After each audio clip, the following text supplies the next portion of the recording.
L'érable est au cœur de notre identité et de notre économie. Pour assurer son avenir et soutenir l'industrie, la filière acéricole s'est dotée d'une première planification stratégique 2025-2029. Un projet collectif demandé par le Centre Acer auprès du MAPAC, coordonné par le Créneau acéricole et ses partenaires, puis réalisé par la firme Forêt-Lavoie Conseil. Le but de cette initiative est d'élaborer une planification commune pour orienter le développement du secteur, renforcer la coopération et accroître la performance ainsi que le rayonnement de l'acériculture québécoise. Concrètement, cette planification s'appuie sur un processus rigoureux et collaboratif comprenant plusieurs rencontres de comité, une journée complète de réflexion stratégique au Centre Acer réunissant les présidences et directions des principales associations de la filière, ainsi que 26 entrevues individuelles donnant la parole à 61 acteurs de l'industrie. Ces acteurs vont des producteurs aux transformateurs, en passant par la recherche, l'enseignement et les associations. Voici les organisations qui ont participé au comité de direction et au comité de pilotage.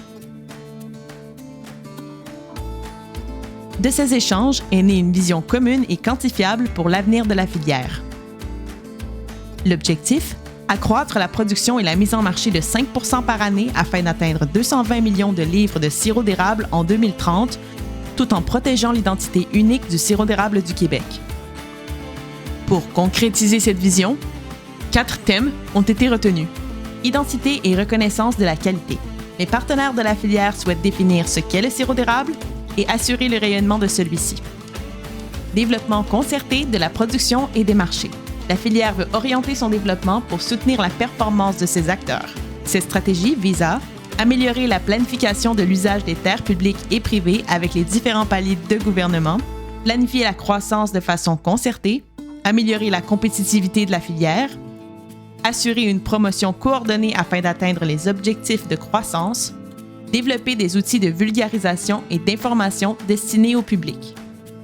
Expertise, savoir-faire et innovation.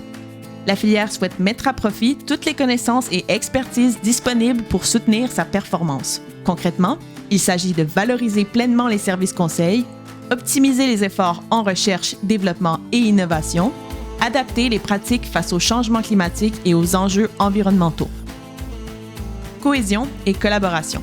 Les partenaires de la filière souhaitent s'impliquer dans la concrétisation d'un plan stratégique de façon cohérente grâce à une culture collaborative croissante qui permet de comprendre l'écosystème de la filière et travailler ensemble de façon structurée et efficiente.